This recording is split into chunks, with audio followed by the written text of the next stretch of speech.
Wardy, welcome back. Start of a brand new season. How excited are you about the PWR and the new league this season?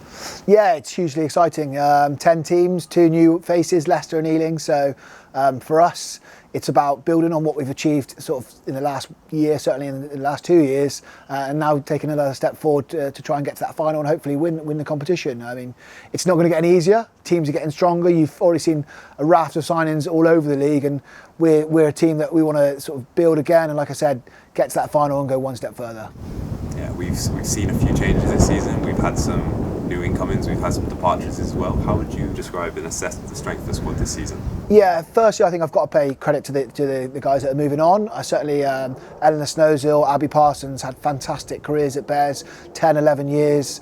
They've been stalwarts of the game, not only sort of, in my tenure here at the HBC, but before that, and I'm sure they've got lots of stories to tell you, but they did a huge job. And obviously we've got the likes of Joe Smith, Daisy Mays, Alice Lockwood and Kiara Martin moving on as well, which again have been part of the furniture really, sort of at Bears for the last 4 or 5 years. So the foundation those guys have laid for what we got the squad now is certainly not undervalued, and we appreciate that. But like you say, we've got a new squad this season, and a squad I'm hugely excited about.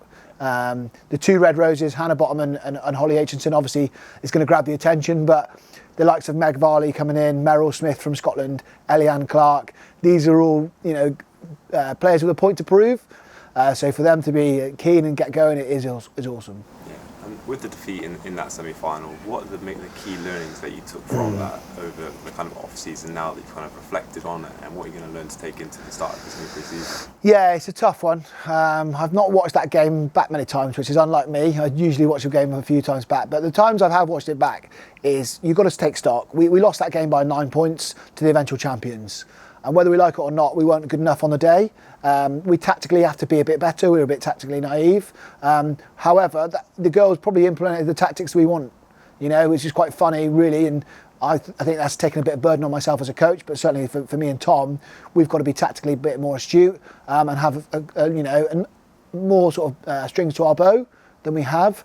Having said that, when we did play the way we wanted to, we scored 2 tries. And we were fantastic, and there was certainly no lack of effort. The energy and the effort all season was something to be proud of. And if we can continue that, like you say, with that bit of tactical astuteness, I think we've got the ability to go one step further. Yeah, and you mentioned earlier with the new additions of Ealing and Leicester into the league. What do you expect those guys to bring?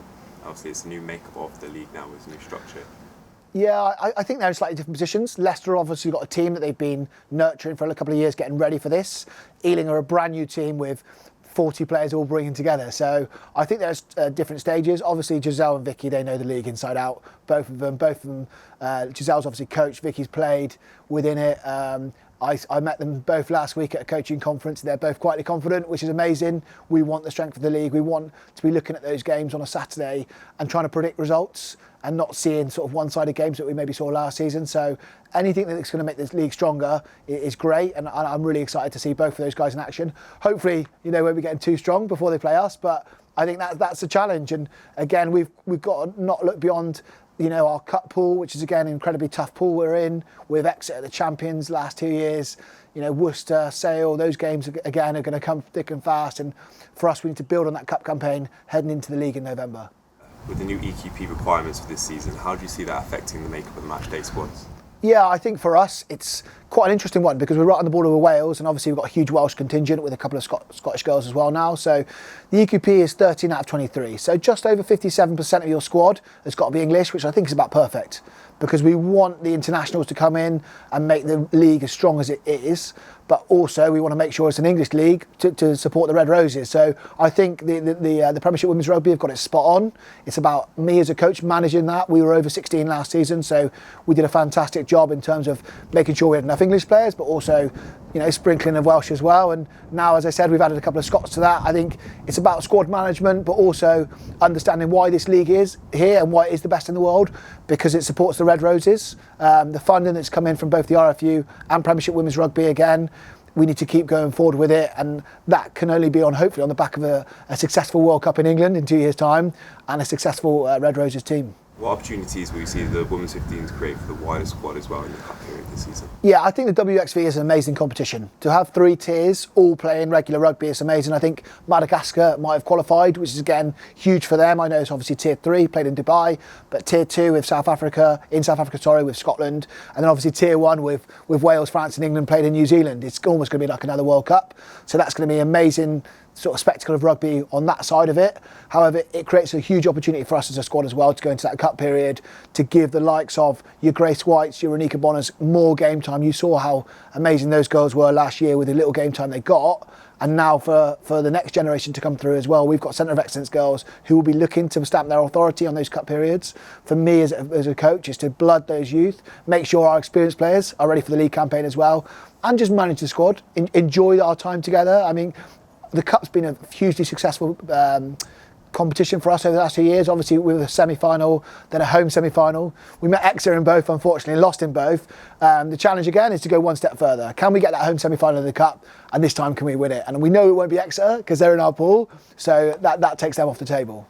Definitely. And then for this season as well, like you said, past season the club have set some really nice landmarks in women's rugby with names on the back of shirts and also the games at Ashton Gate. What can we expect to see this season from the club? Yeah, I think we're just going to develop it even further. We're going to celebrate the new competition within the Premiership Women's Rugby. It's huge. The branding that's gone out, I think, has been amazing. You certainly don't miss it on your Twitter timeline, the bright orange, which is great. We're going to have more games at Ashton Gate, which I know the Bristol fans love. We love Shaftesbury Park as our home, but to obviously go to Ashton Gate as well. And there's a couple of bits that I probably can't mention right now that I'm pretty excited about. The one thing we've always said at Bears, we're never going to take a step backwards. We're going to keep going forward. The women's game's growing. We're a huge part of that, and we always want to be at the forefront of what's happening next in women's rugby. Yeah, exactly that. You just spoke about growth, about next season moving forward, and season tickets are at a record level this season. So how important is that to feel the support from Bristol and for the guys getting down next season? Yeah, our season ticket holders last season were fundamental to our success. There's no doubt about it. Those games, Harlequins at home and Exeter at home at Shaftesbury Park, those season ticket supporters, when they got there early, they took the seats, they did their job for us in terms of being that 16th person behind the team. I thought they were incredible. The girls paid, I think the girls did a fantastic job as well to speak to them afterwards, go and see everyone. We obviously had the mascot days, the Centre of Excellence days. Our foundation are the season ticket holders. I'm incredibly proud to say we had the most in the league last season, I think. I might be claiming that, but I think we are. And we want the most again this season.